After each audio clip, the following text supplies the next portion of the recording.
এই পাইপটি water tank থেকে আসে, ওটি পাইপ দিয়ে চলে গেছে পাম্পের সেকশন সাইডে, আর সোজা এটা গেছে বাইপাস। আর এটা হচ্ছে চেক ভাল্ব, যাতে পানি রিটার্ন না আসে ট্যাঙ্কিতে গিয়ে। এটা হচ্ছে পাম্পের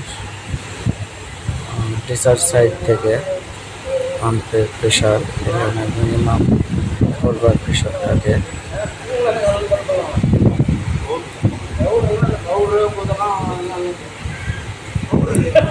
আর ট্যাঙ্কির উপরে এটা হচ্ছে একটা পাইলট বাল্বের, এটা হচ্ছে প্রেশার পাইপ, আর এটা হচ্ছে এয়ার রিলিজ পাইপ।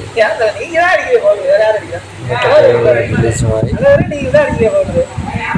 আর এটা হচ্ছে প্রেশার পাইপ।